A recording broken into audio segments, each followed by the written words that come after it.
tous, surtout à toutes, j'ai l'impression, mais comme quelques hommes dans la salle. Bonjour messieurs, merci d'être là. Donc on va commencer, puisqu'on a déjà un petit peu de retard. Donc moi je suis Gabrielle Siriwari, je suis porte-parole du Parti Socialiste et maire adjointe du 18e arrondissement de Paris, en charge de l'emploi et du développement économique.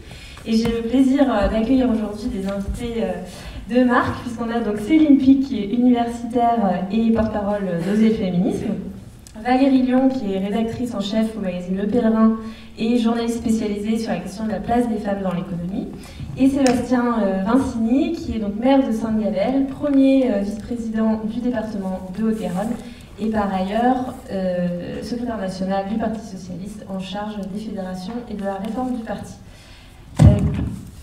Donc merci de vous intéresser à cette table ronde et à sa thématique absolument fondamentale. On va commencer par essayer de cerner le sujet, parce que quand on parle de à travail égal, salaire égal, il faut savoir si on parle seulement des inégalités salariales, seulement de la partie discrimination ou plus largement. Et donc on va essayer d'aborder un petit peu ces différents sujets avec mes invités. Les inégalités salariales aujourd'hui en France sont estimées à environ 27-28%. Donc en moyenne, d'écart de salaire entre hommes et femmes. Dans ces 27%, il y a environ 9-10%, donc un tiers, qui ont trait aux discriminations pures, c'est-à-dire vraiment à poste égal, salaire inégal. Donc c'est vraiment la discrimination pure liée au fait d'être une femme, puisqu'il y a bien des discriminations liées au sexe en France aujourd'hui. Et donc le reste de ces inégalités salariales, elles sont liées en revanche à la structure de l'emploi féminin. Donc quand je parle de structure de l'emploi féminin, c'est à la fois la surreprésentation des femmes dans des métiers moins rémunérés, donc dans des secteurs comme ceux du soin, du service à la personne, du nettoyage, de l'éducation aussi. Une sous-représentation dans des secteurs qui se sont féminisés avec des rémunérations plus importantes. Je pense notamment aux avocats, je pense aux médecins, mais toujours un plafond de verre qui empêche donc l'accès aux plus hautes responsabilités, aux postes les plus rémunérés. Et puis enfin, il y a évidemment la question du temps de travail et donc des temps partiels subis, qui explique aussi une partie des écarts de rémunération entre hommes et femmes. Donc on va s'interroger aujourd'hui sur la question de savoir comment lutter, parce qu'aujourd'hui évidemment les inégalités et les discriminations sont interdites par la loi, j'aurais dû commencer par ça. Il n'est pas normal de payer plus un homme qu'une femme aujourd'hui à poste égal, pourtant c'est encore le cas. Donc on va essayer de voir comment on peut passer de cette égalité en droit, cette égalité de principe, à une égalité réelle. Et on va entrer tout de suite dans le vif du sujet avec Céline Pic, à qui j'ai envie de demander, parce que je sais que c'est un thème qui te tient à cœur et sur lequel tu as beaucoup à dire, quel est le lien aujourd'hui entre ce qui se passe dans l'entreprise, donc les inégalités salariales, les discriminations salariales, et ce qui se passe dans la sphère privée? Est-ce qu'il y a un lien entre la toujours inégale répartition des tâches familiales et les inégalités au travail? Merci beaucoup de m'avoir invitée. C'est une excellente introduction parce que j'avais pas l'intention de commencer par ces 3 fois 9%, parce que souvent en fait on parle uniquement des 9%. D'ailleurs, je voulais juste rajouter que Muriel Pénicaud, quand elle parlait de fameux index qu'ils ont lancé il y a 2 ans, ne parlait que de ce 9%, c'est-à-dire ces inégalités de salaire à poste égal. Sauf qu'on voit bien qu'avec ce 9%, on rate une grosse partie des inégalités, le fait que les carrières avancent moins vite, par exemple, et donc on arrive moins vite au même poste, mais les discriminations à même poste ne sont effectivement que de 9% et ne font partie que d'une partie du problème. Et l'autre partie du problème, ça a été très bien expliqué, il y a ces 9% sur le choix des métiers, et il y a ce 9% sur la question des temps partiels. Et pourquoi ça a un lien extrêmement fort par rapport aux considérations privées? C'est que là, on ne peut plus aujourd'hui parler de discrimination et d'inégalité salariale sans regarder franco ce qui se passe dans la sphère privée, c'est-à-dire qu'aujourd'hui, rien ne change et il y a un statu quo complet sur le partage du travail domestique et parental. Et ce sont encore aujourd'hui les femmes les premières qui sont mobilisées. Et les femmes qui sont dans la salle, je pense que vous êtes toutes un peu des héroïnes, parce que les statistiques de l'INSEE sur l'allocation du temps domestique et parental sont sans appel, mais sans appel. Et on l'a vu pendant le confinement, hein, on a vu que du jour au lendemain, quand les écoles se sont fermées, ce sont majoritairement les femmes qui ont pris en charge les enfants, les repas 3 fois par jour, la classe à la maison, et ce n'est que la reproduction de ce qui se passe en fait le reste de l'année. Et on est aujourd'hui, juste pour vous donner un chiffre de grandeur et bien dire que cette question du travail domestique et parental est fondamentalement politique, on parle quand même de 60 milliards d'euros, 60 milliards d'heures par an. 60 milliards d'heures par an uniquement sur le travail domestique et parental qui pourrait être délégué, c'est-à-dire le ménage, la cuisine, par exemple, si vous décidiez d'acheter des plats surgelés et d'arrêter de faire la cuisine. Donc, juste les tâches délégables, et ça ne compte pas, par exemple, des choses comme la charge mentale, dont vous avez certainement tous et toutes entendu parler, et d'autres choses non délégables. Mais uniquement sur les tâches délégables qui sont comptabilisées dans l'INSEE, ça veut dire aussi emmener les enfants à l'école, aux activités, chez le médecin, enfin tout ce que font les femmes aujourd'hui de façon quotidienne, ça représente 60 milliards et ça représenterait à minima, selon un certain nombre d'évaluations d'économistes, l'équivalent d'environ 40% du PIB si ces heures étaient valorisées au SMIC. Donc c'est vraiment un minimum, et pareil, sur les ordres de grandeur, on nous dit les hommes en font plus, c'est faux. Alors là c'est faux, quand on regarde les enquêtes temps de l'INSEE, en 30 ans, les hommes ont augmenté leur temps de travail domestique et parental de 1 minute. 1 minute en 30 ans, on ne va pas y arriver comme ça. Les femmes, elles, par contre, ont diminué un petit peu leur temps de travail domestique et parental. Et aujourd'hui, une mère de famille avec 2 enfants, juste pour vous donner des ordres de grandeur, consacre 35 heures hebdomadaires de travail domestique et parental. Un père de famille avec 2 enfants, c'est 11 heures. Donc là, déjà, vous avez 24 heures de plus que votre homologue masculin. Donc nécessairement, ça a des répercussions. Ça a des répercussions sur votre carrière de femme. Ça a des répercussions sur l'avancement de vos carrières, mais aussi sur le choix de vos métiers. Donc quand on regarde effectivement la topologie, enfin le type de métiers qui sont occupés par les femmes, ce n'est pas un hasard que par exemple l'entrée massive des femmes sur le marché du travail ces 50 dernières années a été surtout par exemple dans les métiers de l'enseignement. Les métiers de l'enseignement, c'est la possibilité pour les femmes de s'occuper de leurs enfants le mercredi ou pendant les vacances. Mais aussi tout un tas de métiers où les femmes vont demander effectivement des temps partiels. Donc il y a 2 types de temps partiels. Il y a les temps partiels, les temps partiels du mercredi, qui sont très souvent pris par les mères pour effectuer ce travail domestique et parental. Et puis ensuite les temps partiels subis, qui sont vraiment par contre pour les emplois féminins les plus précaires, souvent payés au SMIC. Et donc là, on a bien sûr les agents d'entretien, les femmes de ménage, les caissières, et tous les temps de travail, les temps partiels subis, qui sont des temps partiels et mal payés, et avec des contraintes horaires extrêmement fortes, travail de nuit en particulier pour les femmes de ménage dans les entreprises. On en reparlera. Et donc, vraiment, si je devais faire passer un message, et je ne veux pas être trop longue, c'est que vraiment, je pense qu'il faut, sur cette question des inégalités salariales, voir large. C'est-à-dire avoir vraiment un spectre large sur la question. Et malheureusement, de prendre le petit bout de la lorgnette qui serait, par exemple, le nombre de femmes dans les conseils d'administration, ce que je trouve un objectif tout à fait sain et honnête, je vais être franche, je vais un peu mettre les pieds dans le plat, ce ne va pas résoudre le problème des inégalités salariales des femmes. Les femmes sont, elles sont majoritaires chez les personnes qui sont payées au SMIC. En fait, quand on parle des smicards, il faudrait parler des smicardes. Alors, j'ai juste 2-3 chiffres par rapport à ces métiers.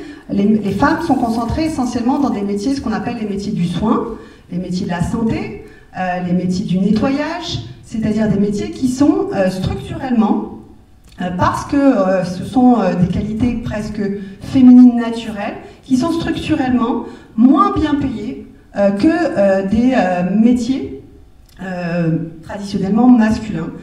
Et là, je vous incite vraiment à lire, par exemple, les travaux de Rachel Silveira et Séverine Lemierre, qui sont deux chercheuses en genre et travail, qui l'analysent très bien, qui montrent, par exemple, qu'à travail comparable, en termes de diplôme, en termes de compétences, en termes de responsabilité, en termes de capacité à prendre des décisions, par exemple, et ben, un métier majoritairement féminin sera moins bien payé qu'un métier majoritairement masculin.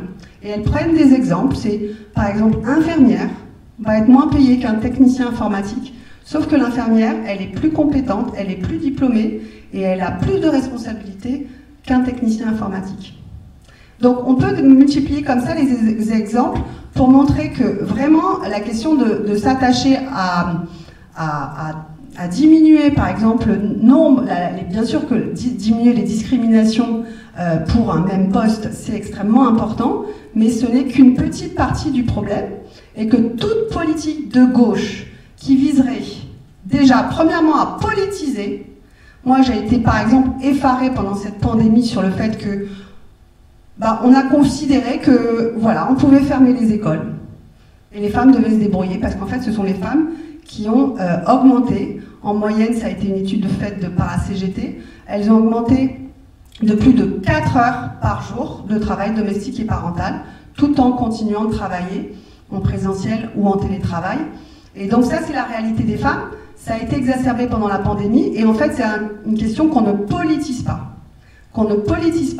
Et on demande à chaque femme de rentrer en négociation avec son conjoint. Bah oui, il faut trouver un conjoint qui fasse sa part, etc. Non, c'est un sujet politique et en fait, tant qu'on n'aura pas résolu ce problème de la prise en charge des enfants et de la prise en charge du travail domestique, on ne résoudra pas le problème du carrière des femmes. Et puis la deuxième question, c'est une politique de gauche. Ce serait une politique qui permettrait de revaloriser, ça a été dit d'ailleurs dans le projet, même s'il n'y a pas grand-chose, j'aurais bien aimé entendre un peu plus parler des femmes, mais ça a été dit, la revalorisation d'un certain nombre de salaires, en particulier des salaires de choses qui nous semblent être essentielles quand on est de gauche, et en particulier les salaires dans la santé, dans l'hôpital public. Bingo, dans la santé, ce sont aujourd'hui majoritairement des femmes. Les femmes sont majoritaires à la sortie des universités de médecine aujourd'hui, même si elles ne sont pas à la direction des hôpitaux. Elles sont bien sûr extrêmement majoritaires, elles sont plus de 90% chez les infirmières, chez les aides-soignantes, dans les EHPAD. Et puis je peux multiplier les exemples. Pareil pour l'enseignement. On a aujourd'hui en France on fait partie des pays qui rémunèrent le moins nos professeurs et professeuses et nos instituteurs et institutrices. C'est du simple au double par rapport à l'Allemagne. Toute revalorisation des salaires de l'éducation nationale pour réellement investir dans l'éducation nationale signifierait mécaniquement une diminution des inégalités salariales. Donc vraiment, je pense qu'il faut changer nos priorités. Sortir de cette start-up nation où on pense que voilà la valeur qui est créée dans nos sociétés et revaloriser et réinvestir dans ces métiers du soin, ces métiers de la santé, ces métiers de l'enseignement qui sont des métiers nobles, leur donner aussi davantage de dignité, de reconnaissance et puis vraiment faire quelque chose aussi en direction des smicards. Je rappelle enfin, et puis je rends le micro, promis, il faudrait qu'on arrête de parler des smicards. Les smicards sont majoritairement des femmes et elles subissent vraiment des conditions de travail extrêmement dures. Nous, par exemple, on avait soutenu la grève historique de 2 ans des femmes de chambre des hôtels Ibis à Batignolles. Ce sont des femmes qui ont des temps partiels subis, avec des horaires décalés qui leur rendent impossible la garde de leurs enfants, avec des cadences incroyables, qui sont victimes du dumping social de la part d'Accor, qui fait passer ça en sous-traitance. Et on pourrait multiplier les exemples. On parle quand même, juste pour vous dire le nombre, on parle quand même de 960 000 aides à domicile, aides ménagères et assistantes maternelles, à 97% des femmes, 900 000 agentes d'entretien, à 80% de femmes, et 150 000 caissières. Donc on parle quand même de près de 3 millions d'emplois aujourd'hui qui sont tous des temps partiels subis et au SMIC. Donc la revalorisation du SMIC, et puis aussi travailler avec les syndicats pour améliorer les conditions de travail de ces emplois les plus précaires, c'est une politique et de gauche et féministe. Et donc je pense que c'est aujourd'hui la priorité pour un parti de gauche d'avoir une vision vraiment très large de revalorisation des métiers qui sont aujourd'hui occupés majoritairement par des femmes. Merci beaucoup Céline. Je crois que ce que tu dis sur la politisation est absolument essentiel parce que reléguer ça dans la sphère privée, c'est effectivement le meilleur moyen de s'abstenir de lutter contre. Et aujourd'hui, je crois aussi que le thème de cette table ronde permet de rendre évident le fait que le féminisme, c'est une question fondamentalement sociale. Et moi, ça me fait me dresser les cheveux sur la tête quand j'entends parler du féminisme comme d'une question particulariste ou identitaire, où on voit bien avec ce que tu dis et les leviers que tu évoques, c'est-à-dire hausse du SMIC, revalorisation salariale à l'hôpital, que c'est une question fondamentalement sociale et sur laquelle on doit être, nous, socialistes moteurs, la gauche en général, mais nous, socialistes en particulier. Et donc j'ajoute que dans le projet, il y avait aussi la proposition de rendre le congé paternité obligatoire, deuxième parent plutôt, et de l'allonger évidemment, puisque aujourd'hui c'est absolument insuffisant et donc il faudrait qu'il puisse être au moins aussi long que le congé maternité. Ça permettrait d'agir aussi sur la répartition des tâches familiales, que les pères qui d'ailleurs ont plutôt envie de passer du temps avec leurs enfants dans leur majorité apprennent aussi, et le temps en fait d'apprendre à faire un biberon, à changer les couches. Je ne dis pas qu'ils ne savent pas le faire dans leur majorité, mais c'est vrai qu'à partir du moment où ils sont là, ils peuvent partager plus équitablement et ça a un effet sur tout le reste de la vie. Donc maintenant Valérie, je te voyais réagir sur la question des entreprises qui est ta spécialité, quand tu avais envie de rebondir sur ce que disait Céline sur la question des conseils d'administration. Et puis plus largement, je vais te demander aussi un petit peu ce que tu as pu observer au sein des entreprises et concernant l'index, le fameux index du gouvernement donc évoqué par Céline. Est-ce que tu peux en tirer un premier bilan? Donc là, on est plus sur la question des discriminations, mais je te laisserai développer. Mais d'abord, pour commencer, moi, ce que je voudrais dire, et surtout dans le cadre de l'université d'été, d'un parti politique qui réfléchit à son projet, c'est que le constat aujourd'hui, c'est l'échec total des politiques publiques dans ce domaine. Donc il faut changer la perspective, et de ce point de vue-là, je suis assez d'accord avec ce que dit Céline sur le fait de penser le sujet autrement, parce que, revenons en arrière, ça fait quand même 50 ans qu'on traite cette question des inégalités salariales hommes-femmes, et 50 ans qu'on bute toujours sur le même problème. Je vous rappelle que la première loi, elle date de 1972, où on a inscrit dans la loi le principe de l'égalité de rémunération entre les femmes et les hommes. Donc c'est depuis 1972, on va fêter les 50 ans l'an prochain. Depuis, une série de lois se sont accumulées les unes après les autres, la loi Roudy évidemment, la loi Génisson, la loi égalité salariale, enfin j'en passe et des meilleurs, qui toutes ont essayé d'imposer, notamment aux entreprises, cette question de l'égalité salariale, d'une négociation notamment. Et puis on est arrivé au fameux index égalité donc, en 2018, qui est sorti pour la première fois en 2019, imposé aux entreprises de plus de 2000 salariés, puis aux plus de 250 et maintenant aux plus de 50. Donc là, il y a un point positif, je dirais, parce que toutes ces lois font quand même un petit peu au moins avancer les mentalités, si ce n'est changer la réalité.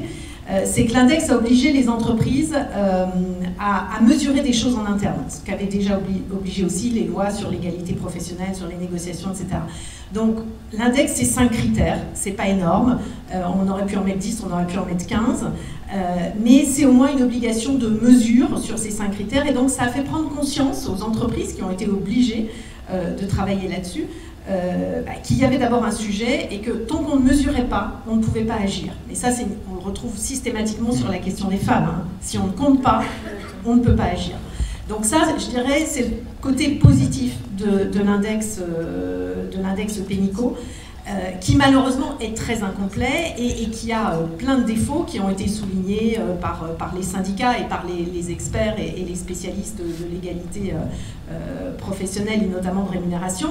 J'en citerai juste un, c'est que dans les 5 critères, il y a l'augmentation des femmes au retour l'augmentation du salaire des femmes au retour des congés maternité, qui est une obligation dans la loi depuis 2006. Si une entreprise ne se conforme pas à cette obligation, c'est-à-dire si elle a 0 sur ce critère dans les 5 critères de l'index, ça ne l'empêche pas, si elle est très bonne sur les 4 autres, d'atteindre les 75 points sur 100, puisque c'est un index noté sur 100, qui lui permet d'être bien, puisque c'est seulement si vous avez moins de 75 points sur 100 que vous êtes obligé de mettre en œuvre des actions correctives dans les 3 ans, sous peine d'avoir une sanction, etc. Donc là, on voit bien en fait les failles d'un index comme celui-là, qui est forcément imparfait, mais qui en tout cas accélère peut-être la prise de conscience. Et moi, j'ai envie de dire 2 choses. D'une part, on ne peut pas compter que sur les entreprises, et évidemment, c'est un enjeu politique. Les entreprises, certaines, avant même l'index Pénicaud, ont mis en place des enveloppes de rattrapage salarial, et je dirais que de ce point de vue-là, tout le secteur de la banque assurance a été pas mal pionnier. Je pourrais citer AXA ou d'autres entreprises, mais il y en a dans d'autres secteurs. Mais le vrai enjeu, c'est un enjeu politique. Céline a cité la question de la revalorisation des salaires des professions majoritairement féminines. Moi, je donnerai 2 exemples à l'étranger. L'exemple de la Suisse et l'exemple du Québec. Et ça nous ramène à la question à travail égal, salaire égal. Et en fait, travail égal, ça veut dire quoi? Est-ce que c'est le même travail ou est-ce que c'est un travail de valeur comparable? C'est tous les travaux de Rachel Sivera et de Séverine Lemierre. Et donc, qu'a fait le canton de Genève, par exemple, en Suisse? Ils ont examiné le travail des infirmières et ils se sont aperçus, ils ont décomposé en quelque sorte qu'est-ce que ça veut dire être infirmière en termes de diplôme, compétences, stress, charge, responsabilité, etc. Ils se sont rendus compte qu'elles étaient beaucoup moins bien payées que les gendarmes qui font aussi un métier de tension, de stress, etc. Et le canton de Genève a revalorisé, donc c'était une décision politique, le salaire des infirmières. Au Québec, ça allait beaucoup plus loin, puisqu'il y a une loi sur l'équité salariale, et je trouve que c'est intéressant qu'on arrive sur le terme d'équité versus égalité, parce que la question de l'équité nous amène à réfléchir beaucoup plus profondément que la question de l'égalité. En fait, il s'agit d'être équitable. On parle de chiffres, on est dans du quantitatif, certes, mais c'est une question d'équité. Donc, qu'a fait le Québec? Une loi sur l'équité salariale en 1996, et donc dans laquelle, en fait, ils ont créé une matrice mise à disposition, notamment des entreprises, pour justement pouvoir comparer les métiers et se rendre compte si le métier, comme disait Céline, de technicien informatique versus le métier d'infirmière, ben finalement, est-ce que ça a une valeur comparable? Si on compare le diplôme, etc., enfin tout ce que j'ai dit tout à l'heure. Et on s'aperçoit que, ben, oui, ça a une valeur comparable, voire même peut-être supérieure en service rendu à la société. Et donc derrière ça, il y a eu un choix politique au Québec de mettre $1 milliard canadiens sur la table pour revaloriser le salaire des infirmières, en gelant parallèlement pendant 2 ans le salaire de tous les autres fonctionnaires. Donc c'est un vrai choix politique. Donc on se rend bien compte qu'on ne peut pas, les entreprises seules et tout faire porter sur les entreprises avec la menace de la sanction qui en plus n'a jamais fonctionné, parce que depuis la loi Roudy, il y a des sanctions prévues dans la loi, et en fait, même s'il y a des contrôles plus souvent, même si, enfin, on voit bien que c'est pas comme ça qu'on incite les entreprises, il faut de l'incitation plus que de la sanction pour que les entreprises bougent en général, mais qu'il y a un choix politique aussi à avoir, et une discussion à avoir sur cette question d'équité et de valeur comparable du travail. Merci beaucoup Valérie. Ça me fait penser à d'autres exemples à l'étranger. Je pense à l'exemple allemand, parce que l'Allemagne récemment a fait voter une loi qui permet à une salariée de demander à son employeur par écrit le salaire de 6 personnes, donc 6 hommes de fonctions comparables, afin en fait de donner à cette personne qui a le sentiment d'être victime de discrimination les moyens d'agir. Et ça peut aboutir à une sanction. C'est vrai que, enfin, moi je pense que la sanction elle est fondamentale, en fait, elle est impérative. Il faudrait avoir les moyens de les imposer. On n'a pas les moyens de la mettre en œuvre, en fait. Voilà, mais peut-être justement, du coup, réfléchir à comment donner aux personnes concernées les moyens d'agir, et pour que ça, enfin, je pense que tous les outils qu'on évoque depuis tout à l'heure sont complémentaires plutôt qu'exclusifs, évidemment. En tout cas, si je peux me permettre, ce que tu dis sur l'Allemagne est très intéressant, parce que c'est la question de la transparence, en fait. Ouais. Et ça, c'est un autre outil essentiel dans ce travail sur la lutte contre les inégalités salariales, c'est la question de la transparence. Et on voit bien qu'en France, on a un gros sujet là-dessus, par rapport à la transparence sur les salaires en général, dans les entreprises. Voilà. Oui, tout à fait. Alors Sébastien, je me tourne vers toi. Toi, tu es élu local, tu te confrontes à ces problématiques au quotidien, puisque tu es à la tête d'une mairie et puis d'une collectivité territoriale aussi, le département qui emploie beaucoup d'agents, qui emploie beaucoup de femmes. Et donc comment est-ce que quand on est une collectivité territoriale, on aborde ces sujets-là? Bon, d'abord, parler d'égalité salariale, ça évoque les grandes valeurs fondatrices du Parti socialiste, l'égalité, la justice sociale, la lutte contre les discriminations. Donc, bon, c'est pas qu'un slogan, socialiste donc féministe, c'est aussi une réalité. Mais quand on écoute vos chiffres et le constat, finalement c'est beaucoup de mots valises. Donc est-ce que nous-mêmes, nous sommes exemplaires lorsque nous sommes à la tête de collectivités territoriales? Ça peut paraître incongru, il y a beaucoup de Garonnais. Pourquoi Vincini vient parler de ces questions-là? Je suis secrétaire national en charge des fédérations, on m'attend souvent sur d'autres sujets. Bon, il se trouve que dans mon précédent mandat, de 2015 à 2021, j'étais en charge des ressources humaines. Et nous avions très fortement renouvelé la majorité de gauche qui était dans la continuité, mais avec des nouvelles pratiques et des nouvelles volontés. 70% de renouvellement en 2015 et nous sommes arrivés avec des thématiques comme l'égalité, l'égalité femmes-hommes, avec des élus dédiés. Donc moi c'était ma collègue qui est d'une autre formation politique, Génération, qui travaillait spécifiquement sur ces questions-là de manière transversale sur toutes les politiques volontaristes de la collectivité. Mais moi, c'était à moi de le mettre en œuvre sur l'égalité salariale. Premier constat, le bilan social de ma collectivité, conseil départemental de la Haute-Garonne, 6500 agents, 65% de femmes qui travaillent, bien sûr, dominante sociale, principale mission, 54% de notre budget, plus de 54% des effectifs sur le social. Dominante, bilan social, pas genré. Quelques stats sur le nombre de femmes, mais aucune statistique genrée. Sur la différence d'encadrement, combien de femmes qui encadrent, et donc aucune donnée permettant de regarder si on était finalement dans le vrai en matière d'égalité salariale. Donc la première chose qu'on a fait, c'est établir un bilan social genré, et y compris de regarder précisément où en était le niveau de rémunération à poste égal, à fonction égale, est-ce qu'il y a un salaire égal. Je ne vous cache pas qu'il a fallu nettoyer le fait que le régime statutaire des fonctionnaires est assez connu en matière de fonction territoriale. C'est linéaire. Faut-il encore avoir une carrière linéaire? Mais c'est linéaire. Après, il y a un volume indiciaire et il y a un volume de primes. Le volume indiciaire, c'est linéaire, c'est le nombre de points en fonction de l'âge du capitaine, etc. Ou de la capitaine. Mais ensuite, il y a un volume de primes. Donc là, on a mis fin très rapidement, dès 2016, à une espèce d'omerta, de non-débat, de non-sujet sur un volume de primes qui n'était pas forcément équivalent. Voilà. Ça se passe sans débat public, forcément. Le deuxième point, on a essayé de comprendre pourquoi il y avait quand même une différence. Déjà, on avait un taux d'encadrement de femmes qui était très important dans le social, forcément, 70% de femmes qui travaillent dans le social, donc forcément il y avait forcément des chefs, mais pas forcément des directrices. Donc on a rétabli, donc depuis 2016, je vais parler à la fin du mandat, on a augmenté de plus de 9% le nombre d'encadrements de femmes de manière assez volontariste, et surtout en termes d'équilibré, c'est-à-dire dans les postes, les hauts grades de responsabilité. C'est 50-50 en termes de direction générale adjointe. On a encore un défaut, c'est toujours un directeur de cabinet masculin, toujours un directeur général des services hommes. Donc, en fait, c'est deux postes. Sur 6500 agents.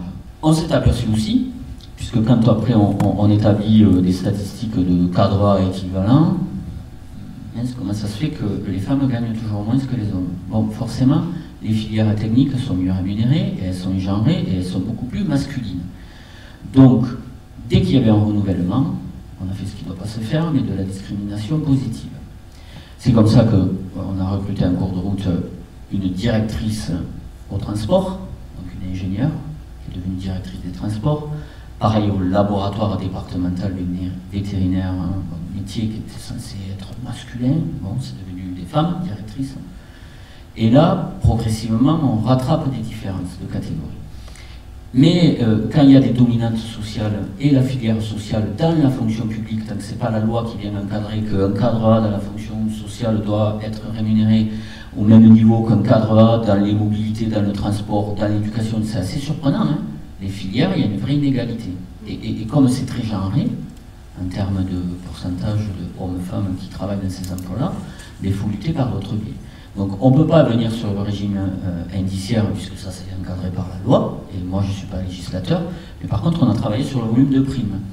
Et au bénéfice du fameux RIF7, pour ceux qui sont dans les collectivités territoriales, en gros on rééquilibre dans les métiers du social. Protection de l'enfance, référent ASE, tous ces métiers-là, les psychologues, ou c'est la dominante féminine, un volume de primes conséquence qui fait que la filière sociale vient rattraper la filière technique.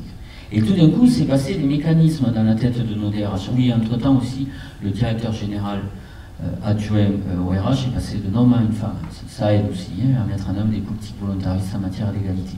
On a également, du coup, ça a déclenché des mécaniques en termes de mobilité, de changer d'une filière à une autre. Il se trouve que dans le social, il y avait beaucoup de cadres qui sortaient donc des formations assistante sociale, et donc cadres supérieurs dans la fonction publique sur la catégorie sociale, mais qui n'étaient pas reconnus en tant qu'attachés, qui est une grille indiciaire beaucoup plus importante. Dès lors qu'on a mis le même volume de primes qui venait rattraper le truc, les aérofreineurs, parce qu'il y en a à tout étage, hein, les instructeurs, quand ils font les mobilités, les demandes ponctuelles, on ne le voit pas, ça, macro-pilotage de politique. Là, les mobilités se sont fluidifiées. C'est-à-dire, ce qui était toujours refusé à quelqu'un qui disait « moi, ça fait longtemps que je ne suis plus infirmier, enfin, je ne suis plus infirmière, ça fait longtemps que j'encadre des tas d'autres infirmières, je fais le boulot d'un chargé de mission ou d'un responsable, je suis attaché. Pourquoi vous ne me reconnaissez pas sur cette grille-là » Mais ça y est, là, depuis 1 an et demi, en fait, je vois des gens qui viennent nous remercier au sein de nos services en nous disant « j'ai pu accéder à mon changement de grille, à finalement ma reconnaissance professionnelle. » Pas reconnaissance fonctionnelle, personne n'était réellement en fonction, mais ce changement. Bon.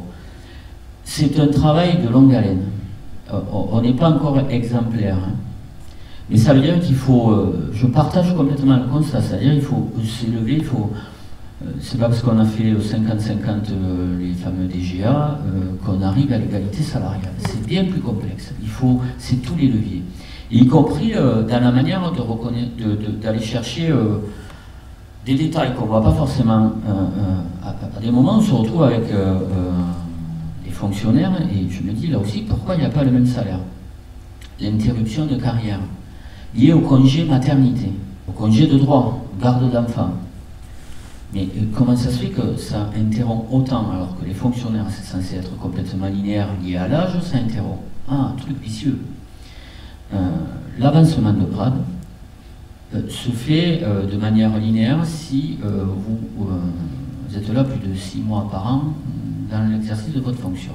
Forcément, dès lors que vous êtes en congé maternité, les congés longue durée, garde d'enfants, si on prend 3 ans, 1 an, on n'exerce pas son boulot physiquement 6 mois sur 12.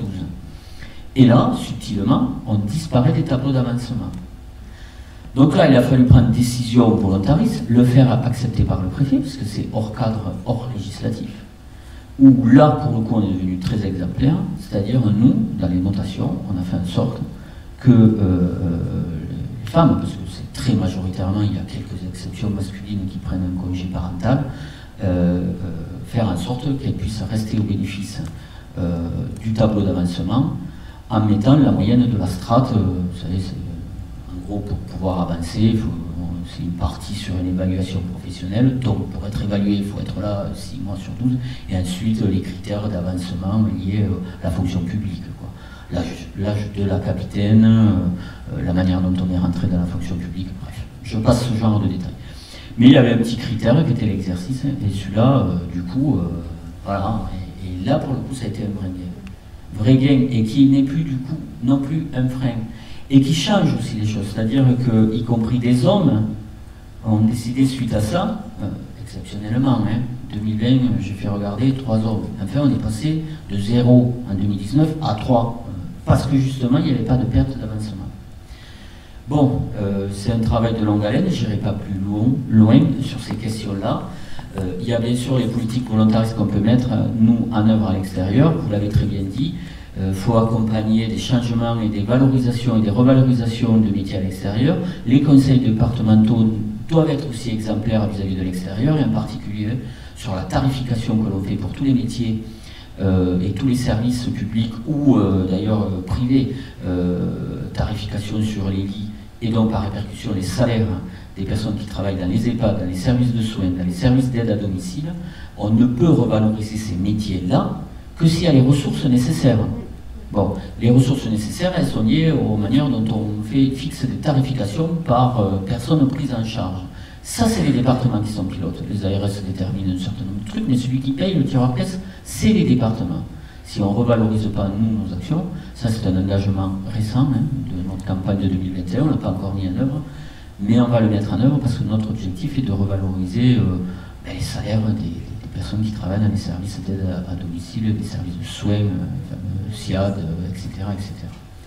Voilà ce que je voulais témoigner de ce que nous faisons à Haute-Garonne, mais nous ne sommes pas les seuls à Haute-Garonne. Il y a beaucoup de femmes qui dirigent des conseils départementaux et une femme qui dirige un conseil régional. Et en la matière, on essaye d'être vraiment exemplaire. Merci beaucoup, c'est super intéressant ce que tu dis, évidemment, parce que c'est extrêmement concret et parce qu'on voit aussi que les collectivités, à leur niveau, peuvent faire changer les choses. Ça me fait penser aussi à Paris, parce que vous avez peut-être vu que l'an dernier, un peu c'est ce que tu décrivais quand tu disais on ne doit pas faire de discrimination positive, parce que c'est vrai que jusqu'à récemment, il y avait une loi qui condamnait le fait de nommer plus de femmes que d'hommes. Or, c'est ce qu'avait fait Paris, par exemple, en 2020, dans une logique de rattrapage, sur une année donnée, nommer plus de femmes directrices.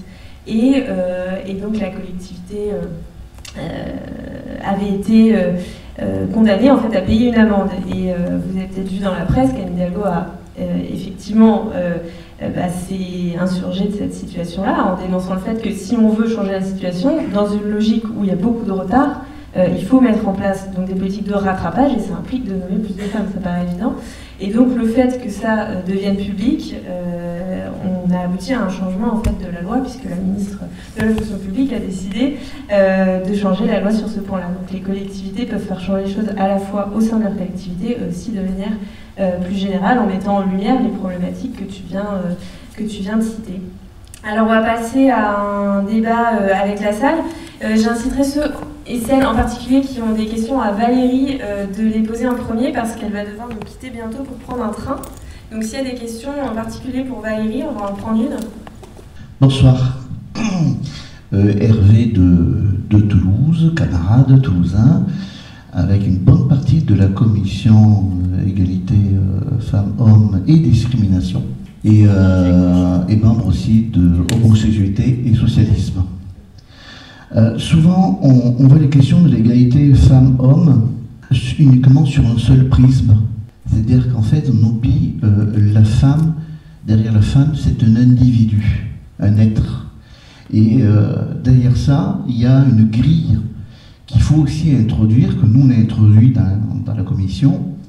C'est la femme, elle peut être lesbienne, handicapée, ainsi de suite. En fait, il y a toutes les discriminations qui peuvent se rajouter sur la question salariale d'égalité femmes-hommes. Et c'est pour ça que nous travaillons dans notre département, tout ça a un lien. Et souvent, d'ailleurs, dans ce que j'ai entendu, justement, je n'ai pas entendu ce type de discours où on vous arrêtez uniquement sur l'aspect femmes-hommes, en oubliant l'être humain qui est derrière la femme. Merci. Je ne pense pas qu'on oublie l'être humain qui est derrière la femme. Je pense que la question de l'égalité femmes-hommes, pour moi, c'est la question maîtresse, en fait. C'est-à-dire, si on ne commence pas par cette question-là, c'est clair qu'on n'arrivera à aucune égalité sur tous les autres sujets que vous avez mentionnés. Parce qu'on parle quand même, on est là à débattre d'une question d'égalité femmes-hommes pour une catégorie de la population qui représente en fait la majorité de la population, puisque les femmes représentent 52% de la population. Donc en fait, on ne parle pas d'une minorité. Et je pense que c'est toute la différence avec les autres discriminations que vous évoquez, qui en fait touchent malheureusement des minorités. Là, on parle d'une majorité qui, en fait, dans nos sociétés contemporaines, occidentales, quelles qu'elles soient en termes d'avancement économique et sociétal, est toujours en situation d'infériorité sur un certain nombre de sujets ou de discrimination. Et donc je pense qu'on est obligé de commencer par là, avant ensuite de descendre plus finement, comme vous le faites, sur des discriminations qui sont liées à des situations de minorité. Mais là, on parle bien quand même d'une majorité. Et pour revenir juste aux inégalités salariales, d'abord, elles sont très intéressantes parce qu'elles sont le révélateur de beaucoup d'autres inégalités, comme l'a bien souligné Céline, des inégalités dans les choix de métier, des inégalités dans l'évolution des carrières, des inégalités dans l'accès aux responsabilités.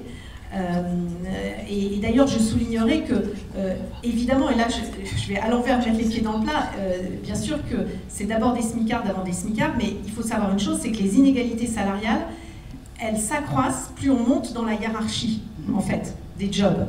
Donc au niveau du SMIC, il y a beaucoup moins d'inégalités salariales entre hommes et femmes, parce que justement il y a le SMIC et voilà. Quand on monte dans la hiérarchie, en fait, il y a plusieurs éléments.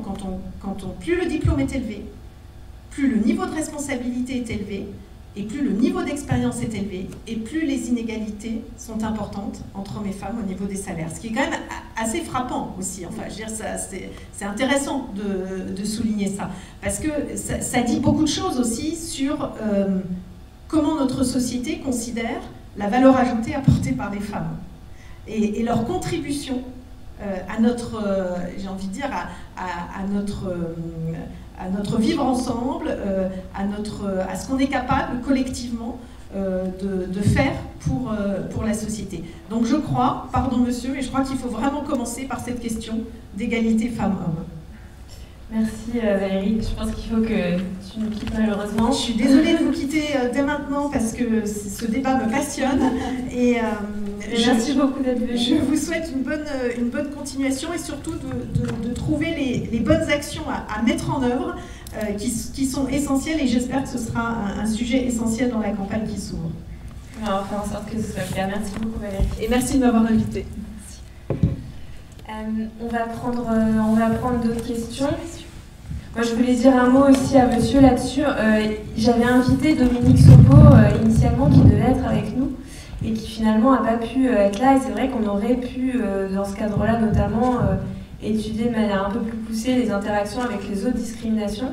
C'est vrai qu'on ne l'a pas fait aujourd'hui. Pour autant, je suis d'accord avec ce qu'a dit Valérie. Je pense qu'il y a des mécanismes spécifiques, enfin je pense, et je ne suis pas la seule à le penser, qui fondent le sexisme et qu'il faut comprendre pour ensuite les déconstruire et lutter contre. Et ce qui n'empêche pas, évidemment, au contraire, d'étudier leurs interactions dans une perspective aussi intersectionnelle avec deux formes de discrimination. Et je crois effectivement que nous, socialistes, on va s'intéresser à ça. Et donc on n'a malheureusement pas pu le faire en détail aujourd'hui, mais j'espère que ce sera le cas une prochaine fois. Alors, est-ce qu'on a d'autres questions ? Oui, alors bonjour, je m'appelle Lydia, je fais partie de la commission égalité femmes-hommes dans le 31. Du coup, j'avais aussi plutôt une remarque, une réflexion sur le salaire égal. C'est aussi sur la manière dont on évolue, dont on a été éduqué aussi en tant que femme, de ne pas réclamer, par exemple, surtout dans le milieu de l'entreprise, ce qui est différent de la fonction publique, mais de ne pas oser réclamer, peut-être aussi parce qu'on ne se sent pas à la juste valeur, des hausses de salaire, des primes. Et je pense que c'est aussi dans l'éducation, aussi de la manière dont on appréhende au niveau des enfants, de la manière de s'affirmer. On peut aussi le remarquer en politique sur beaucoup moins de femmes osent prendre la parole dans des instances un peu plus importantes. Donc voilà, de faire ce travail-là. Et je pense que ça commence dès le bas âge et au niveau de l'enfance. Merci beaucoup de cette intervention. C'est hyper judicieux et je trouve hyper juste, parce que quand on demande année après année l'éducation à l'égalité, à la lutte contre le sexisme dans les établissements scolaires, en particulier à Oser le féminisme, on fait des interventions en milieu scolaire avec d'ailleurs ce fabuleux livre qui s'appelle Beyoncé est-elle féministe, pour justement expliquer le poids des stéréotypes. Le poids des stéréotypes, il est double. Il y a effectivement l'assurance, mais ça, il y a nombre d'études qui l'ont montré. En entretien d'embauche, les femmes sont moins assurées, demandent moins d'augmentation. en particulier au retour de au congé maternité, où il y a quasiment une sorte de culpabilité d'avoir laissé son travail. Enfin, il y a vraiment une culpabilisation des femmes qui font qu'elles sont encore moins en capacité de demander des... et puis, même pour les promotions, en fait, beaucoup de managers et de manageuses racontent qu'il a fallu aller chercher les femmes pour leur proposer. Elles disaient, ouais, je sais pas trop, etc. Donc, il ne s'agit pas du tout de blâmer les femmes, mais de voir bien que c'est quelque chose de structurel. Et c'est pareil sur le choix des métiers aussi, par exemple. Par exemple, aujourd'hui, dans le bac scientifique, on a 55% de femmes à 18 ans au niveau du bac. Elles sont à peine plus de 20% en école d'ingénieur. Pourquoi elles disparaissent? Pourquoi on passe de 55 en bac S à 20% en école d'ingénieur? C'est vraiment parce que quand on dit classe prépa, un garçon qui va avoir 10 de moyenne, il va se dire qu'il va bien tenter sa chance en classe prépa, et la fille qui aura 14 ou 15, elle va hésiter en ayant peu d'assurance. Donc vraiment, il y a eu un travail sur la mise en confiance. Et ça, c'est aussi, il ne s'agit pas non plus d'affliger les femmes, puisque c'est quelque chose qui est structurel et qui est assez insidieux aussi. Ça procède aussi par des blagues sexistes dans un environnement professionnel. Les environnements sexistes, l'environnement un peu boys club, avec genre concours de celui qui a la plus longue, en fait, ça mine les carrières des femmes. Parce que ça fait un milieu qui est hostile, c'est un milieu où vous ne pouvez pas l'ouvrir, vous ne pouvez pas dire je ne suis pas d'accord, moi je veux ça, je veux une augmentation.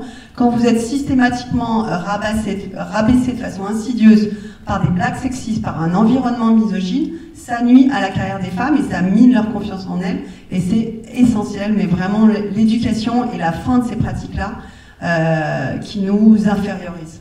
Merci, ça me permet de rebondir très rapidement sur ce que tu disais tout à l'heure. On sait qu'il y a des milieux dans lesquels c'est particulièrement présent, notamment le milieu de la tech, le milieu de la finance, où ces blagues-là, cette infériorisation, elle va être beaucoup plus ancrée qu'ailleurs. Et on remarquera d'ailleurs que c'est des milieux sur lesquels Emmanuel Macron s'est appuyé très fortement pour faire sa campagne en 2017. Et donc on a un imaginaire en fait d'économie financiarisée, de Startup Nation qui est complètement antagoniste avec la prise de conscience et tout ce qu'on évoque depuis tout à l'heure. Bonjour, je suis Marie-Claude Farcy. La Haute-Garonne est très représentée aujourd'hui, puisque j'ai pris le relais de Christine Stebbeny dont parlait Sébastien tout à l'heure. Je suis la présidente de la commission égalité femmes-hommes au conseil départemental de Haute-Garonne. Et j'aimerais qu'on parle aussi un petit peu des femmes et de la politique, des femmes en politique en tout cas, parce que je vais apporter juste un témoignage qui va faire le lien, puisque je suis conseillère départementale, mais aussi maire adjointe. Il y a eu des élections municipales il y a déjà quelques mois, et dans ma commune de moins de 10 000 habitants, comme Sébastien. Et j'avais pas la volonté de repartir pour être maire adjointe à l'époque, parce que le département me va très bien, voilà. Et le maire est venu me chercher en me disant « Marie-Claude, il faut que tu rempiles, parce qu'il me manque des femmes. » Voilà. Pour une commune de 10 000 habitants, il manquait 2 femmes. Il avait besoin sur sa liste de 2 femmes pour être maire adjointe. Il avait des hommes, mais les femmes qu'il était allé chercher disaient « moi, je suis encore jeune, mais j'ai mes enfants, je dois m'en occuper, ou je commence ma carrière et j'ai peur de rater. » Enfin, voilà. Donc, évidemment, j'y suis allée, je lui dis je viens, mes enfants sont grands, donc, mais je ne m'étais pas posé la question à l'époque, et ça m'interroge quand même, et toujours, sur le fait que, comment se fait-il que c'est les femmes, alors qu'il y a des lois, maintenant, pour le département, pour la Haute-Garonne, par exemple, ce sont des... Enfin, la Haute-Garonne, qu'est-ce que je raconte? Pour les départements, ce sont des binômes femmes-hommes, et heureusement qu'il y a eu les lois, parce que peut-être qu'il y aurait eu plus d'hommes et moins de femmes élues. Voilà. Donc les questionnements continuent à se faire pour certaines femmes qui n'osent pas aller, qui n'osent pas être élues ou faire de la politique ou simplement s'investir parce qu'elles ont elles-mêmes leurs propres freins et se questionnent sur est-ce que je pourrais être mère tout en travaillant, tout en étant élue. Ça c'est un questionnement et je me demande si auprès des femmes et des femmes futurs élus, il va bien falloir peut-être les former, les préparer à leur dire allez-y, allez-y, on a besoin des femmes pour pouvoir changer la société. Voilà. ce que dit Marie-Claude est tellement vrai. Bon, moi, mon positionnement national, je le vois sur les investitures, je l'ai vu. Combien de fois on s'est interrogé de dire pourquoi il y a si peu de candidates, combien il y a de camarades dont il a fallu aller aider pour trouver des candidates. Les listes là, c'est vrai, liste régionale, c'est vrai pour compléter des binômes, etc. Ça dépend aussi, et je rejoins, c'est aussi la manière dont on fait, nous, les hommes de la politique, et pas que dans les groupes de la tech. Enfin, il y a ce phénomène de clan masculin, de club. Moi, je ne suis pas exempt de tout ça. J'ai ma bande de potes, et pas forcément ma bande de potes. Lorsque j'ai annoncé au changement là, et au nouveau groupe que je l'ai nommé une nouvelle secrétaire générale de mon groupe, les potes m'ont dit ah bon, tu gardes plus aller? Là j'ai dit non, il faut passer à une responsable femme. Ah, ça veut dire qu'elle va venir à la réunion d'exécutif le jeudi matin avec le président? Ben oui, c'est la fonction du secrétaire général, donc de la secrétaire générale d'être dans le lieu de décision. C'est fou. Donc ça veut dire que nous-mêmes, on doit régulièrement s'interroger de comment on pratique. Et moi, je m'interroge régulièrement, et puis je le dis, je ne suis pas exempt, ni à la tête d'une fédération, ni membre d'une direction nationale, ni en tant qu'employeur directement, mais je le vois bien qu'on a aussi beaucoup de choses à changer. Et le fait, au sein de notre collectivité, d'avoir mis sur la question du dialogue social, la question égalité femmes-hommes, comme une question centrale, c'est-à-dire que sur les sujets face aux syndicats, c'était une question centrale, de faire bouger beaucoup de lignes dans les conditions salariales et dans la gestion des ressources humaines, fait qu'au début du mandat, sur les 5 grandes organisations syndicales, il y avait 4 responsables hommes, que la CGT, qui était une responsable femme. À la fin du mandat, sur les 5 responsables des organisations syndicales représentant le personnel, ce sont 5 femmes qui les dirigent. Et je suis persuadé que c'est lié au climat et aux enjeux que nous avons mis sur la table. J'en suis intimement convaincu. Intimement convaincu. Non mais c'est bien de t'entendre dire ça, puis je pense que c'est bien aussi de reconnaître que parfois on n'est pas exempt de toute critique. Alors moi je t'avais pas particulièrement dans le viseur, ça peut pas rassurer, au contraire. Mais c'est vrai qu'évidemment on est tous et toutes concernés, y compris... On n'aurait pas évité. Y compris au Parti Socialiste, nous à la Fédération de Paris pour les élections régionales, je crois qu'on a eu, tu connais peut-être mieux les chiffres que moi, mais on avait une 30aine de candidatures femmes pour une 100aine de candidatures hommes. Et en permanence... C'est ça, c'est un tiers. Voilà. C'est un tiers de candidatures. Et en permanence, c'est comme ça. Si on n'avait pas eu la loi constitutionnelle qui permet d'instituer la parité sur les listes politiques, évidemment, mais ce sera encore le Moyen-Âge. Et je pense qu'en tant que socialiste, il faut savoir le revendiquer aussi et savoir dire que ça, c'était fondamental dans la lutte contre les discriminations. Et on sait qu'il y a de nombreux partis politiques, notamment LR, qui préfèrent eux payer des amendes plutôt que investir des femmes, notamment à la députation. Il y a un texte que j'ai lu récemment, qui est d'ailleurs d'une ancienne camarade, Françoise Gaspard, qui s'appelle « Du patriarcat au fratriarcat », et que je vous recommande, et qui s'intéresse justement au changement de paradigme. Donc depuis la loi constitutionnelle, est-ce que vraiment ça a réglé tous les problèmes? Est-ce que depuis qu'on a fait de la parité un sujet important en politique, on a réglé le sujet? Et donc vous le lirez, mais sa conclusion c'est que on n'a pas fait disparaître ce phénomène que tu évoquais des boys clubs, et plus largement en fait des groupes informels qui jouent un rôle très important dans les investitures, que vous connaissez toutes et toutes. C'est pas nécessairement des boys clubs d'ailleurs, mais c'est des groupes où les discussions se font, qui sont peut-être à côté des instances, mais où des décisions se prennent, et où il y a très majoritairement des hommes, parce que... Voilà, 95% d'hommes. Parce que c'est une question de culture politique, mais aussi parce que les femmes ont moins culture de pouvoir et les femmes ont moins de temps à y consacrer. Et donc on connaît toutes et tous des camarades d'eux, femmes, qui se sont éloignées de la politique parce qu'elles n'arrivaient tout simplement plus à assumer le temps que ça leur prenait. Et donc Cécilia Gondard, je ne crois pas qu'elle soit encore là, mais elle travaille sur ces sujets au sein du parti, donc elle est SM en charge de l'égalité femmes-hommes. Là aujourd'hui, la thématique c'était une formation sur les violences sexuelles au sein du parti, mais évidemment le secteur formation est mobilisé aussi sur ces questions-là. Il donne régulièrement des cours de prise de parole en public pour essayer de lutter contre l'inhibition des femmes aussi, à prendre la parole en public, mais c'est un sujet absolument, ancré très profondément dans le monde politique. Je te laisse la parole, Céline, sur ce sujet, si tu veux conclure. Je vais juste compléter parce que beaucoup de choses ont été dites. Sur la parité, c'est la preuve, parce que je ne sais pas si vous vous souvenez, pour ceux qui étaient déjà dans la politique au moment du vote des lois de la parité, ça avait fait quand même pas mal de scandales et pas mal de débats en disant « Ah, mais il faut juger que sur les compétences ».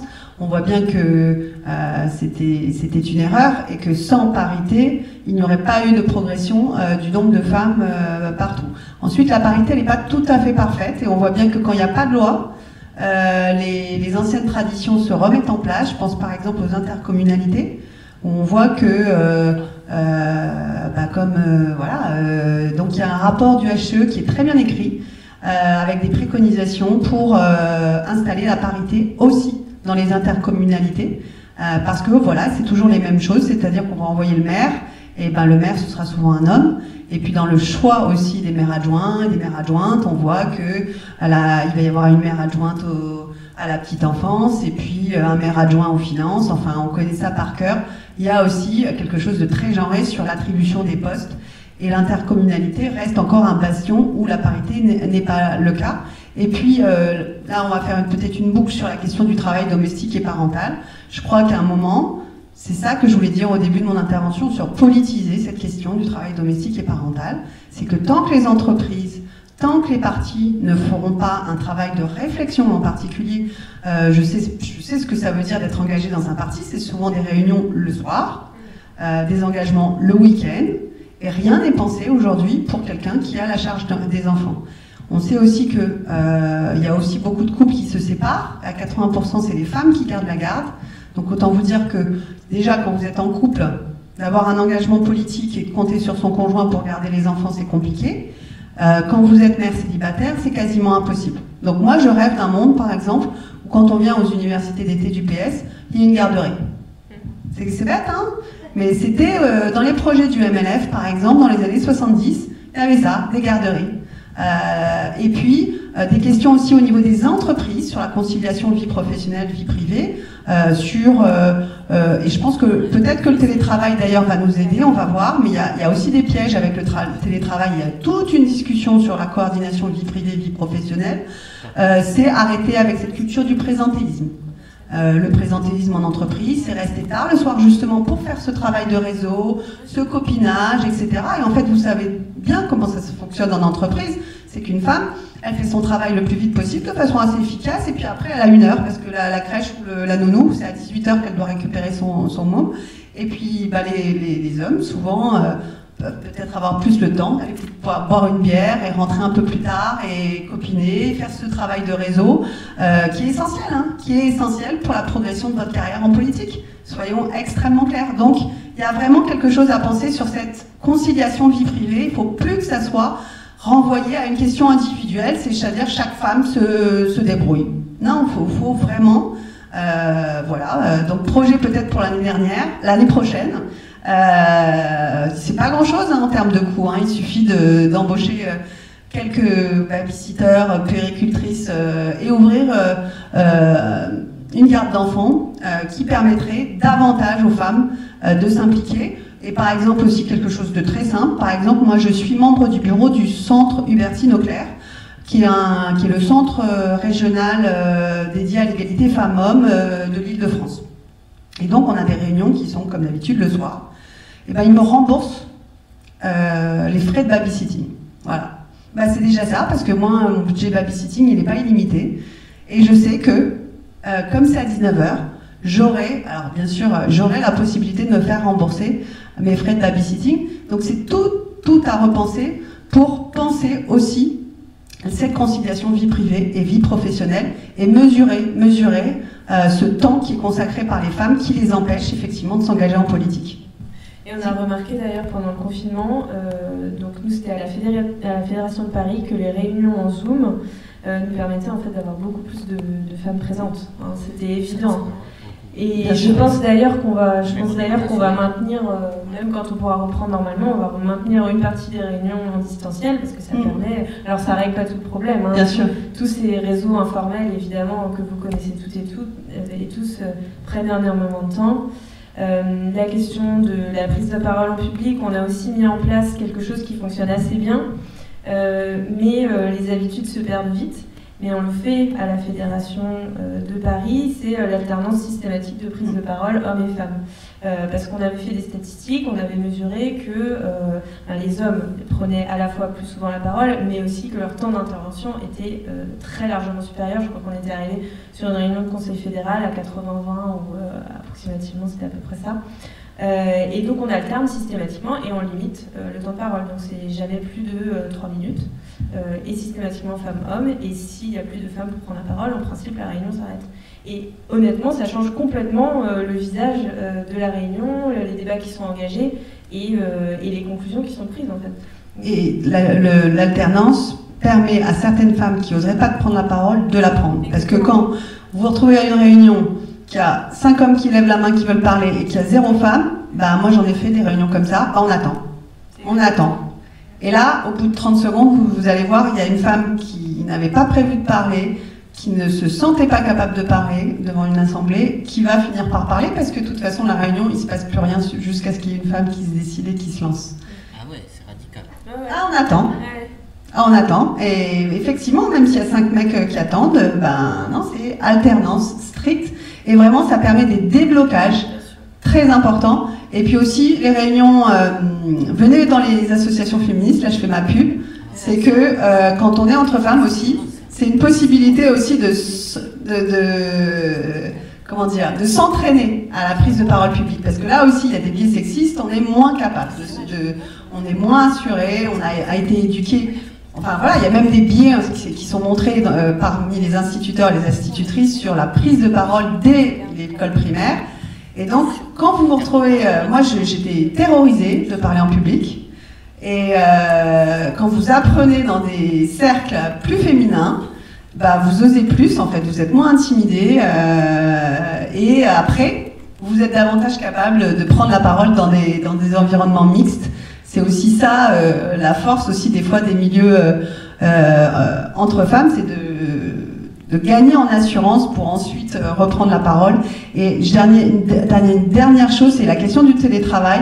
Je pense que c'est vraiment, j'ai pas toutes les réponses parce qu'on ne connaît pas encore toutes les implications de justement ce passage en distanciel, présentiel, que ce soit pour les réunions politiques, que ce soit pour l'entreprise. Quel va être l'impact sur les femmes ? Et vraiment, c'est vraiment une question qu'il va falloir suivre de très près. Des fois, je me dis que ça va profiter aux femmes, comme vous l'avez dit, c'est-à-dire sur les réunions politiques à 19h, des femmes qui ont besoin de rester à la maison pour garder leurs enfants peuvent se connecter sur leur ordinateur pendant que leur enfant est à côté, ce qui est quand même pas non plus évident, mais en tout cas, c'est possible. Et sur le télétravail, vraiment, il y a eu des données, des analyses assez divergentes sur le fait que finalement, ça voulait dire aussi jamais s'arrêter. C'est-à-dire que votre journée de travail, en fait, il n'y a plus de coupure entre travail et maison, et vous vous retrouvez à 8h sur votre ordi, à midi en train d'étendre une lessive, à 16h en train d'aller chercher votre enfant, et puis à 19h vous reprenez le travail, et puis à 23h vous êtes épuisé, et puis enfin voilà. Donc il y a vraiment des questions sur le partage, et il ne faudrait pas que non plus ce passage en distanciel pour un certain nombre de choses signifie maintenir les inégalités dans la prise en charge domestique et parentale. Oui, merci. Je voulais savoir, moi j'ai lu un article récemment qui parlait du fait que certains patrons du CAC 40, puisqu'il n'y a pratiquement que des hommes. Que des hommes, 40. Voilà, ils sont 40. Et ils sont... Il y en avait une, mais elle a été virée. Oui, c'est ça, il y en avait une. Parmi leurs...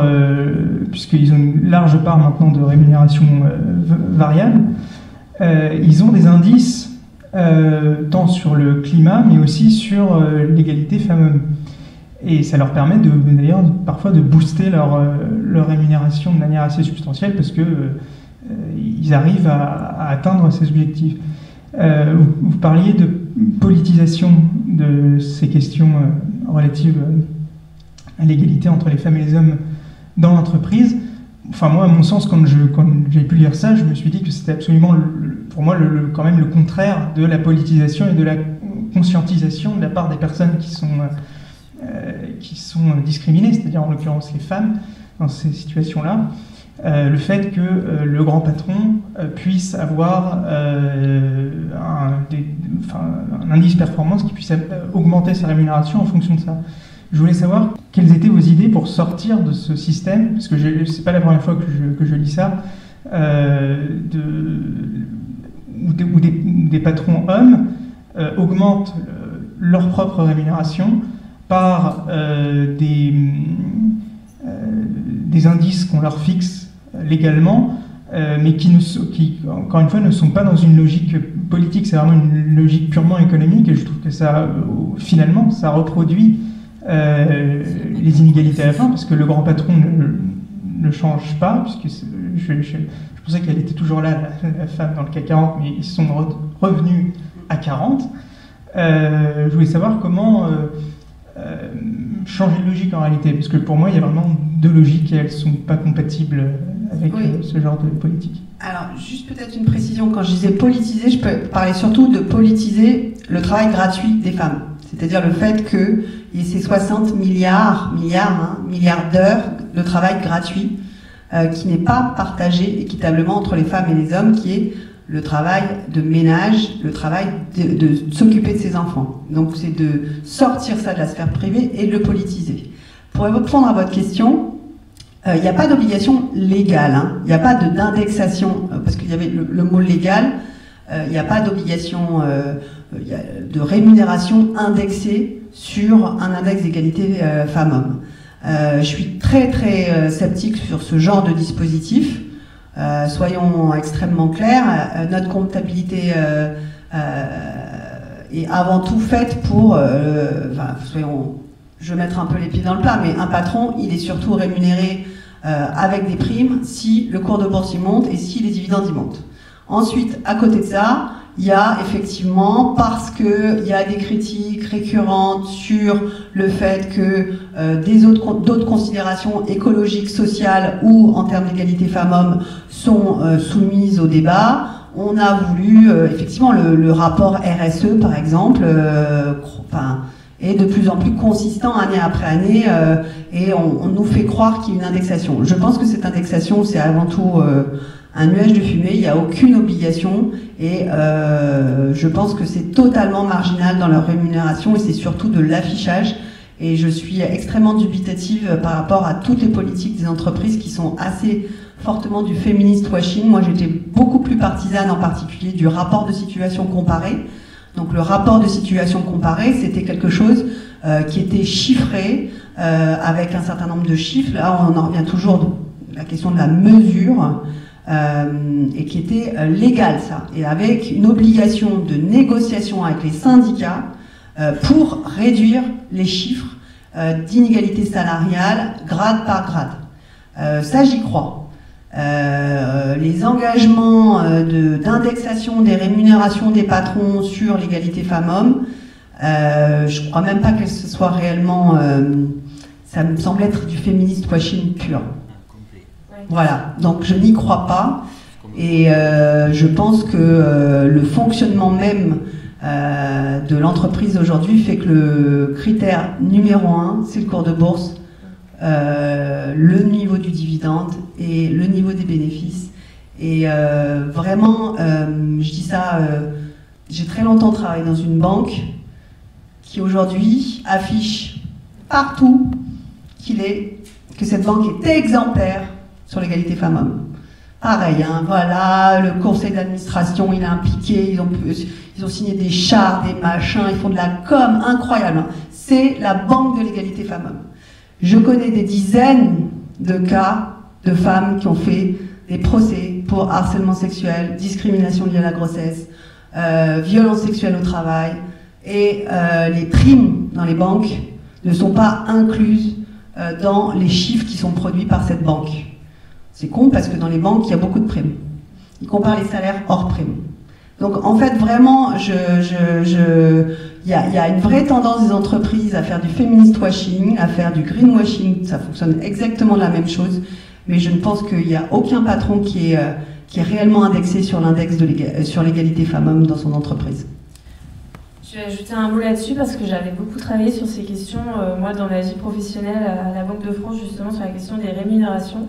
Et alors, il y a effectivement, c'est pas une obligation légale, mais il y a effectivement donc, ce qu'on appelle les indices non financiers. Enfin, disons qu'une partie de la rémunération variable va être calculée, la plupart, la plus grosse part de la rémunération variable va être calculée sur le fondement des résultats financiers. Donc c'est ce que disait Céline. Et puis on va inciter, donc là c'est en l'occurrence dans le secteur financier, les entreprises à adopter d'autres critères. Ça peut être des critères environnementaux, ça peut être des critères sociaux, dont l'égalité femmes-hommes. Et on va inciter en fait ces entreprises à ce qu'une partie de la rémunération variable soit versée en fonction de ces critères. Donc ça existe, mais il faut savoir que on laisse les entreprises déterminer elles-mêmes ces critères. Donc en fait c'est très facile à partir du moment où vous êtes à la fois jugé partie de faire quelque chose que vous faites déjà et puis de laisser dans l'ombre tous les sujets que tu évoquais. Donc de manière plus générale, en fait la question que tu poses est hyper intéressante parce que c'est un sujet de recherche de chercheuses comme Régène Sénac ou Hélène Périvier qui s'intéressent à l'argument de la performance économique comme justification de l'égalité. Et en fait, ce qu'elles disent de manière très juste, c'est qu'on voit qu'il y a de plus en plus d'études qui vont essayer de justifier l'intérêt de féminiser les entreprises, notamment les conseils d'administration, par la performance économique que ça engendrerait. C'est-à-dire, mettez plus de femmes, il y aura des points de vue différents et vous verrez que votre entreprise réussira mieux, aura des meilleurs résultats financiers. Alors, nous, en tant que socialistes, nous qui faisons de la politique, déjà, je pense que ça doit nous alerter, parce que si on poursuit l'égalité, c'est l'égalité pour elle-même. On n'a pas besoin que ce soit justifié par un argument, justement, économique et capitaliste, donc cette poursuite de l'égalité. Et puis, en plus, c'est très insidieux, parce qu'en réalité, si on commence à dire que les femmes et les hommes se comportent différemment et que ça va être source de profit, en fait, on entérine de nouveau des stéréotypes de genre, c'est-à-dire les femmes vont avoir tendance à être plus conciliantes, plus maternantes, alors que les hommes savent plus trancher, et donc il faut les mettre ensemble dans une entreprise. Sauf qu'on voit bien que c'est complètement incompatible avec ce dont on parle depuis tout à l'heure, c'est-à-dire lutter à la racine contre les stéréotypes de genre qui vont faire que les femmes s'orientent vers des secteurs moins rémunérés, qui vont faire qu'elles osent moins demander des augmentations. Et donc en fait voilà, pour moi on assiste en fait à une intégration par le capitalisme financier d'une norme dominante qui est l'égalité femmes-hommes, comme on assiste à l'intégration, et c'est le greenwashing, de l'écologie par le secteur financier, que je connais très bien, et qui a 95% du greenwashing. Donc c'est une manière tout simplement pour ce système économique et financier de persévérer dans son être en parent critique, mais qui est complètement, je pense, antinomique avec notre objectif de poursuite de l'égalité pour elle-même. Et je crois qu'on va devoir... je suis tellement d'accord, je suis tellement d'accord sur la référence à Régène Sénac, et je vous conseille le livre « L'égalité sans condition », qui explique très bien ça. C'est une question avant tout de justice et d'égalité qui doit nous diriger, et pas de performance économique, mais 250% d'accord avec ça. Et du coup, j'en profite pour une mini-pub personnelle, parce que je vais sortir mon premier livre qui s'appellera La République des hommes, et qui abordera un certain nombre de thématiques dont on a parlé ce soir, et donc ça sort le 7 octobre, c'est déjà en précommande, sur le site de la FNAC. Voilà. Et merci à toutes et à tous pour votre présence, merci à nos intervenants, et très bonne soirée, très bonne fin d'université d'été. Hâte de le lire.